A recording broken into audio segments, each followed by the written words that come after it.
Hello everyone and welcome to another edition of Townsquare Tableau. I'm Vin Ebenu here from the WOBM newsroom here with Emma Mammano, who's going to be opposing Senator Jim Holzappel in the 10th Legislative District coming up in November. And Emma, welcome to our studios, our newsroom today. How are you doing? I'm very well. Thank you for having me. So I notice you're a big fan of the beach. Before I get to any of the tough questions, I saw a couple of your live Facebook videos, but I got to ask you, which beach was it? I have to admit that I was actually in Manasquan when I took that video. But my daughter has been going with friends to Brick Beach, and I hear amazing things, especially about the lifeguards. And since I have 3 young kids, I'm thinking we're definitely going to need to hit that more. Definitely. Definitely not a bad beach around here. Actually, Island Beach State Park, Seaside, Ortley, everybody's got their own beach, so it's good. Okay, so I want to get to some of the issues because I know, and from watching one of those videos, is that education is really important to you. And I guess in having young kids going through school, you want to see the best for them, but other kids like them, I'm sure, in the 10th Legislative District. So I wanted to start because we did a report with Townsquare, New Jersey a couple weeks ago with Advocates for Children of New Jersey. And I was looking at some of the numbers, and I think Ocean County is ranked 18th out of the 21 counties in the state for education. And going back to, I think, around 1990 when my parents moved down here from North Jersey, they said Toms River was one of the best in the state for education. I'm not pointing out Toms River now, but Ocean County, even over the last 27 years and nearly 3 decades, it seems like education has kind of not been, I guess, as quality as it used to be. Why do you think that is? Well, I think in general that education has to be very high priority, especially in terms of the state budget, and unfortunately under the Christie administration that hasn't been the case. And now we see some of the effects of that in terms of the cuts that were handed down to this area.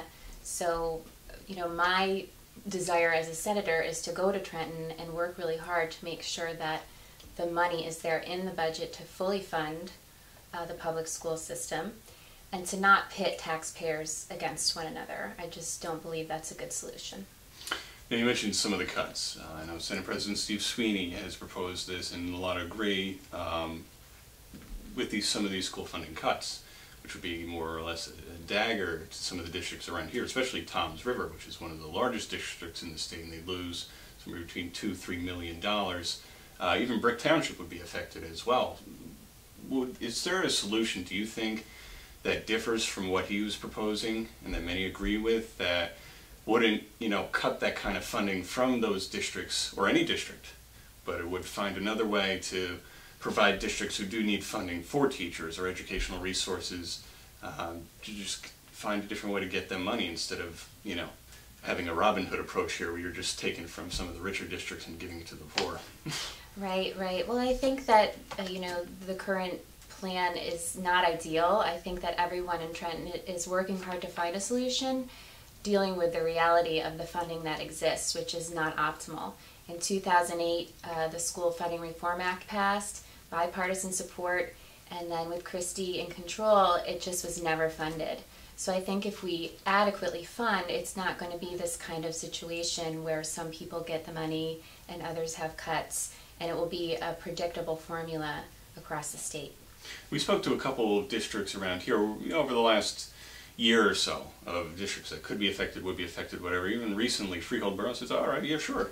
You know, we're getting that $1 million plus, but, you know, falls far short of what we actually need. You know, Middletown, you know, we can't do this. I mean, this can't happen to us. I mean, we have a large school district here. I mean, those are in Monmouth County, Ocean County. Toms River's worried about those cuts. I mean, about trying to do things. And, you know, overall, I mean, some districts are worried about having to cut teachers, having to cut school programs, whether it's drama, dance, sports.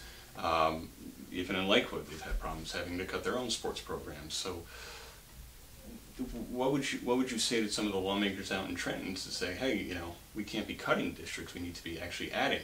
And even for those districts who wouldn't be losing money, or who would be losing not much, what would you say to them to say, all right, well, you know, we need to make sure we keep these programs in fact, maybe add more money to some of these districts? I think it is, again, all a matter of priorities, and my hope is that we will have a Democrat for governor, Phil Murphy, and that he has already dedicated himself to making education a very high priority. Unfortunately, Christie has implemented some tax breaks and tax cuts for the wealthy and corporations, and that money could be better spent in the educational system. To me, investing in education is an investment in our collective prosperity. We need to put that very high on the list. What have your conversations been like with Phil Murphy regarding a number of issues, but specifically education for the time being, on what you're seeing in the 10th Legislative District and across the state of New Jersey about what you think needs to be done to help better education for the young kids going through the system now? Well, Phil Murphy has a lot of innovative plans to really stimulate the economy. He's proposed having a state-run bank, which could really help us out. As you know, New Jersey has had a rough go of it financially. We have had credit downgrades because we haven't really dealt with some of our issues with teacher pensions, for example. So I think the key really is to increase revenue, cut wasteful spending, and then budget for the schools appropriately, make sure they get what they need, and I know that he believes in that. What is some of the wasteful spending you would want to see cut? Well, you know, unfortunately, I'm new to this whole situation, but I am aware that, you know, people generally feel that the government is overreaching and overspending. And it's just my hope that when I get to Trenton, I will have the energy and the willpower to really dig into that and try to see where we can cut. And it seems like Phil Murphy has a plan to kind of raise some of the property taxes, which in part would coincide with this school funding thing that we're talking about here. Why would it be a good idea to raise property taxes? I mean, a lot of people argue that it's expensive enough to live in New Jersey, and a lot of people are moving out, even, you know, the wealthy, because it's hard to afford living in New Jersey, especially, I would imagine, North Jersey, and everybody's trying to, you know, come to the shore and feel like they can afford to be here. Mm-hmm. Yes, I'm aware property tax is the #1 issue here in New Jersey. As I said, I think that when we create a budget and we make education and also, for example, taking care of the opioid epidemic, things that are really, you know, almost at crisis level in our area, that can also boost the economy. In terms of the opioid epidemic especially, we have a whole population of individuals that are not able to work, not able to spend, not able to buy homes. So although up front it seems like we're having to put out money to help this problem, I do believe in the long run it really stimulates the economy in the state to do so. Now, I want to, on your point about the opiate problem, it seems like no matter Democrat, Republican, who you are, what you're doing, I mean, people are very genuinely concerned about the demand, let alone the actual dealing and use of drugs. There's such a demand for it. And Ocean County is unfortunately kind of at the forefront in the state of New Jersey for this drug problem. And it almost seems, sadly enough, that heroin is almost turning into yesterday's news because there's more of a problem with opiate addiction, opiate pills, and fentanyl coming in through the dark web, being dealt on the streets. And the prosecutor here in Ocean County, Joe Coronado, the sheriff, Mike Mastronardi, are always seemingly coming up with new ways to find addicts help, clean up the streets from drugs. What would you propose to them or to anybody, to even the legislators out in Trenton, to find a way to stop the demand for drugs in Ocean County, in the 10th, and around the state? Well, I actually have a lot of experience in this area. I have a background as a mental health and substance abuse counselor, and I've also worked in the field of prevention.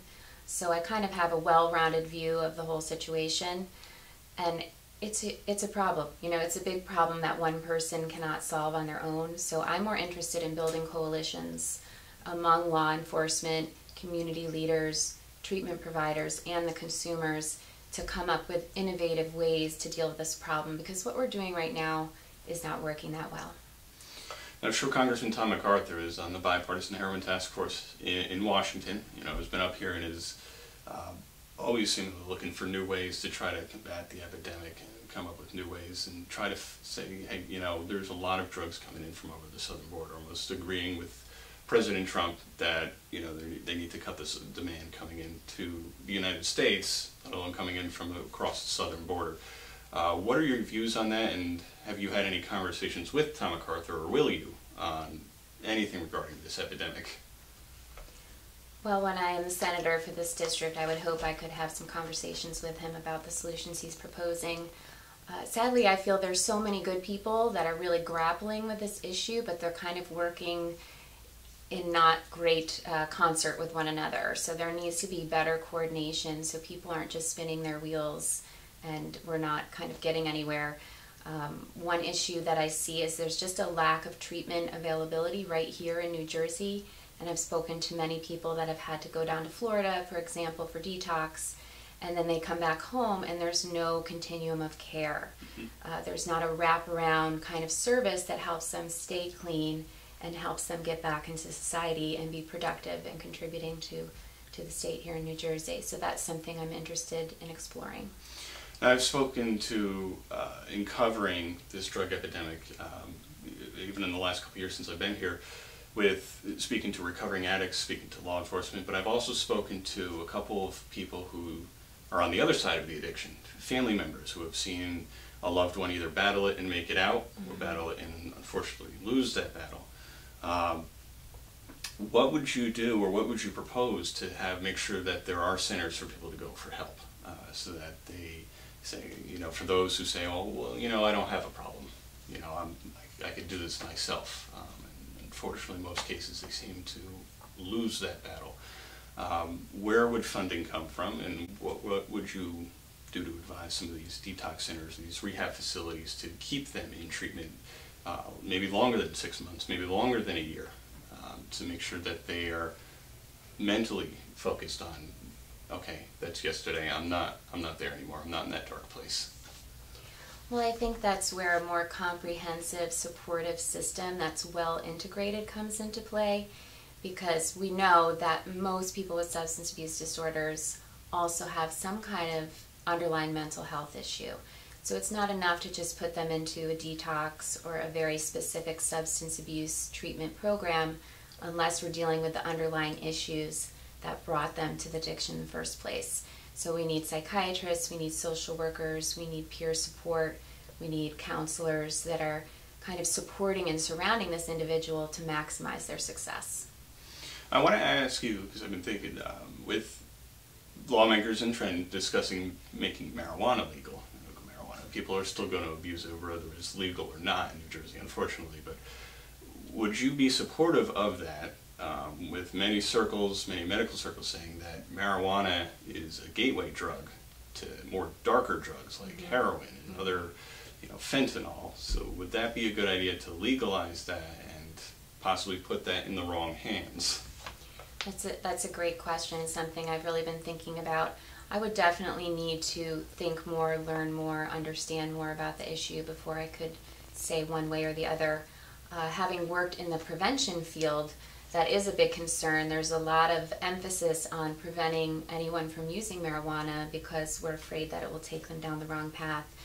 So I can see potential benefit, but I think it would have to be done very carefully and mindfully, and we would have to have these resources in place to support people that may start using that and then take it to the next level. Do you think that with the opiate addiction crisis, people getting overdosing on prescription pills, or maybe not getting to that stage, but being involved in something like polypharmacy, or just getting overprescribed medicine, or bouncing from doctor to get new pills, would there be a way that you would suggest to stop that, or to find those people help, or is it the medical community's fault? Is it pharmacy's fault? Should doctors be to blame for overprescribing medicine? I don't think we can place blame with any one group. I think doctors have been, responsive. I know there has been legislation introduced to limit the amount of opioids that can be prescribed. But I think that it's just a complex issue, and we need to have many people and experts at the table to discuss and come up with the best way to tackle this problem. And I feel like I'm qualified to do that. Now, getting back to MacArthur just for a sec for a point, he's on the bipartisan heroin task force with Annie Custer from New Hampshire, another state being, fighting the same problem that we are in New Jersey. If you are elected senator in the 10th, would you be willing to work with other not only to other Democrats but other Republicans here in Ocean County and across the state to try to find an issue on this, or a solution? I definitely would. I'm not a career politician. I'm an outsider. This is all new to me. And all I'm interested in is communicating, listening, collaborating, and coming up with pragmatic solutions no matter who brings them to the table. Getting to that point of an outsider, because I know it's a lot of people coming into office. I know Donald Trump has used that. Phil Murphy is using that. It's coming in as an outsider. What does that term mean to you as an outsider? Entering the political arena. Does that mean once you get elected, you're no longer an outsider? Or? That's a good question. I think to me it means that I never saw myself being a politician. Okay. That I'm not getting into politics to be a politician. I'm getting into politics because I see a need. People are disheartened. They're distrustful of politicians, and they just don't see politics as a positive influence on society. And I still have hope and believe that good people can do good work in politics when they stay true to their principles and they're interested in connecting and team building. So, that's what I'm all about. That's why I consider myself an outsider. I don't have to answer to anyone. I don't have any special interests backing me. It's just me and my desire to really advocate for the people that live here. I know you mentioned you were a social worker, but tell some of the voters here in the 10th what some of your background was before you decided to become a politician, an outsider, run for the Senate right. seat here, and why you think they should be casting a check in the box for you in November. Yes, of course. So I do have a background in psychology, like I said. I actually have a master's degree in child and family psychology, and then I have a second master's degree in professional counseling, and I got that at Monmouth. Like I said, I've also worked in the field of prevention, so I've overseen grants, specifically in Brick Township, to run prevention programs for youth to keep them from even experimenting with drugs in the first place. I also am a mom, and I have 3 kids that go to Midstream School in Brick. I'm a wife. I've been married for 15 years. And somewhat interestingly, I think I am a yoga and meditation teacher. Would you bring any of that yoga to Trenton, maybe relax the politicians? Well, I know that's a funny question, like picturing everyone in their yoga poses, but for me, yoga is also just about the way we deal with people and the way we approach situations. Being open, being receptive, being empathic, being honest. Those are the types of things that I get from yoga philosophy that I would bring into Trenton. I think that would be a fascinating sight to see everybody in their yoga poses. All right, before we meet for the day, we're going to do some yoga, try to loosen up a little bit. I'm willing to do it. If people are up for it, I'm willing. But I think that would be a first. I think people would gravitate to that. Yeah. A couple other issues I wanted to get to. I know Phil Murphy proposed in his run for governor against O'Donnell has kind of more or less been in favor of a millionaire's tax, something that President Trump is trying to get rid of on a national level. Governor Christie's been trying to get rid of on a state level to pretty much tax anybody making over $100,000. Is this a good idea? And how do you think the residents would react to kind of putting that into place, and not as opposed to removing a millionaire's tax? I think it's a thorny issue. I know people work hard and they want to be in charge of their money and understand where it's going and what it's being used for. But as I said earlier, I think that if there's an investment in the state by individuals who do have that wealth, then everyone ends up prospering, from the lower class all the way up to the upper class. And our economy is in trouble here in New Jersey. We're not thriving or doing as well as we could, and Christie has been trying, these methods of cutting, tax breaks for the wealthy and whatnot, and it hasn't been producing the results that we want. So I think it's just time to try something else. What about affecting here in the 10th, in the shore, some of the businesses being affected by whether it's property taxes, people coming to New Jersey to afford staying here, let alone living here? Do you think this is having an impact on some of the businesses here in the 10th, and what would you do to kind of help bring some of the tourists and vacationers back to New Jersey, back to the Jersey Shore, to Tom's River, to Seaside or Ortley Beach, and Island Beach State Park? bring some of them back in here and say, hey, it's okay, you can come in, it's more affordable now, and I would imagine that would be a boost for some of the businesses here. Definitely, and I think that brings us to the point that our tourism industry is really huge here, actually produces $14 billion annually for our economy in this district.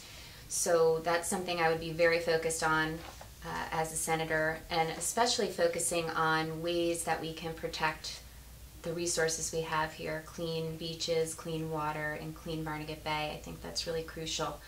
And we need to come to terms with the increased flooding in the area, the effects of storms such as Superstorm Sandy, and we need a senator that's really going to be active in Trenton, figuring out how we're going to cope with this, coming up with a plan to protect these businesses, to protect infrastructure, to protect personal property, so we can really thrive and continue to have this tourism industry.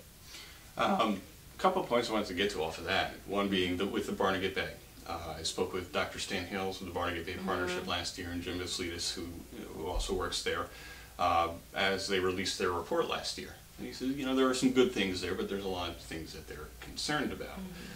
What would you propose to do in helping some of the climate issues that we're having here, and helping clean up some of the waterways, not just Barnegat Bay, but some of the other rivers or lakes or ponds, to saying, okay, we can come to the Jersey Shore, we don't have to worry about what's in the water. Well, thankfully we have many, mostly nonprofit organizations already working on these issues, so I would be wanting to continue to vocally support those organizations in their great work. Also, I'm interested in just pursuing more green energy, green jobs, so that the level of contamination and pollutants that we're putting into the water is lessened. My husband grew up down here, and he always loves to go crabbing and take my kids crabbing, and I just want people to be able to continue to do that, and feel that what they take from the water is safe to eat. That's a huge part of being on the shore. Would you do anything about littering, as simple as it may seem? Actually, Sean Michaels wrote a blog the other day. I think he took a picture, I forget where it was. Just kind of people tossing garbage or litter just all over the place. When people go to the beach, the boardwalk, or just walk around, they generally think they want to clean. So would you put, or want to put, any measures into place to enforce stricter action on littering? Yeah, I don't really think that's something that needs to be dealt with at the state level. I think that the townships are very invested in keeping their towns clean, and they more than likely already have ordinances or fines for that type of thing, so it's up to them to enforce them to the level that they want to. All right, I want to get to, don't throw me out the door, to your opponent here in the election, Jim Holzapfel, who's been here for a long time. Grew up in Ocean County, lives here, used to be a prosecutor. Even within the last year or so, he's introduced bills to enforce stricter penalties on anyone making or dealing drugs to make it a first-degree crime, tougher penalties on anybody involved in child porn distribution or making, or especially for the leaders of a network. He and Bob Singer worked on a bill to protect pets from being abused, introduced a bill to put video monitoring cameras on school buses. 2013, he was one of a few shore lawmakers, Jen Beck, Chris Connors, and trying to get Congress to pass a Sandy relief package. Back in 2012, he, Dave Wolf, and Greg McGuckin introduced a measure to reduce food store spoilage losses, slash power outage delays, and toughen terms for looters. It seems like he's done a few things in the last few years. I know you have some reservations about him kind of being active enough. Yes. So that is a nice list that you have generated there, and I think that's probably complete. So in terms of his level of activity at the state level, he often is absent for votes. And in terms of his presence here in the district, I have never seen him in person, and most of the people with whom I have interacted have had very little to no interaction with him. I am dedicated to being present in the district, to really, on a regular basis, going out, listening to people, hearing what they're worried about, what's affecting them, and then taking that to Trenton to take action and get some results for them based on what their needs are. What would that what would you do with that if you were a senator? Would you, in being more active in the community, would it be going to events? Would it be holding different events at your office or different venues throughout the 10th district? How would you want to interact, you know, now too, but you know, if you are elected, how would you want to interact with residents in the 10th who can openly come to you and say, hey, I'm concerned about this, schools or drugs or this or that? Sure, I think that's an essential function of being a senator. That's what you're here to do, is to understand and speak with the people who live here. I am a people person. I love speaking with people. I'm a counselor by background, so I love listening and understanding people's viewpoints and perspectives. So I am dedicated to being very available to the people of the district, you know, holding town halls, showing up at events when I'm invited by different organizations to show people there's somebody here that's fighting for you. I know you had mentioned, I think it was in the video or some sort of post that Senator Holzapfel has the home in Florida, which he uses as a vacation home, and I believe his wife still lives down there. Are you concerned that he goes to Florida every so often, every once in a while, that he's out of the district on vacation? Listen, he has worked very hard. He's entitled to enjoy his time in Florida. I'm just concerned that, you know, we need somebody to be present. We need somebody to be energetic. We need somebody to be at Trenton voting in the interest of the people of the district. So that's it. I want to get back to that interacting with possible voters here. What are you doing over the next few months to speak with some of the people who could be voting for you in November? And the number of towns represented in the 10th Legislative District. You know that here's what I have planned, and if you have any questions. It's definitely a daunting task. It's a big district. I'm a newbie. But I have a great team of people that are helping me. We're working on different media approaches. For example, being here today. Assembling a group of volunteers that will be knocking on doors. Hopefully starting next week. We'll be going out, trying to go out every weekend and some weeknights to get to as many voters as possible, to let them know who I am and what I'm all about. What would you be looking to do immediately upon an election in November? What are some of the top priorities for you? I know we visited a few of them in the last several minutes or so, but what are some of the short-term or long-term goals that you would have in your term as senator? My top priority would definitely be the opioid epidemic. Dealing with that, I see that as our top crisis issue right now. Secondly would be the school funding problems, which are hitting this area very hard, and I would work with school boards and local districts to try to figure out the best way to deal with that. I'm also concerned about senior citizens' well-being here in the area. I know there's many seniors. I know there's a lot of anxiety regarding health care and what's going to happen with that. So that would be something that I would definitely want to work on when I get to Trenton. Also, as I stated, the environmental issues and also the teacher pensions, because that's affecting us economically. And we also need to honor the commitments we made to teachers. Now we're in a largely Republican district, largely Republican county, Ocean and Monmouth, and many argue that Ocean County helped Chris Christie get reelected to his second term because there's a lot of Republican lawmakers in this area. How would you want to convince the Republican voters or the independent voters that they should be going Democrat in the 10th? Well, I think it really goes beyond partisanship at this point. I think Christie has lost his luster, to say the least, even among Republicans. And I think everybody can agree we want action, we want solutions, and it doesn't matter what side of the aisle you're on as long as you're doing something that's beneficial for the state. So I think I can be that person. I have a lot of great ideas, I have a lot of energy, and I want to work hard. Now, regardless of who's elected governor in November, whether it's Phil Murphy or Kim Guadagno, how would you plan to work with them and other lawmakers in Trenton representing the 10th district? As I mentioned, I'm all about building relationships and really understanding other people's perspectives and what they need from a situation. So I'm not the one to just take a hardline approach and not be open to negotiating with people, and that's the approach I would take as a senator.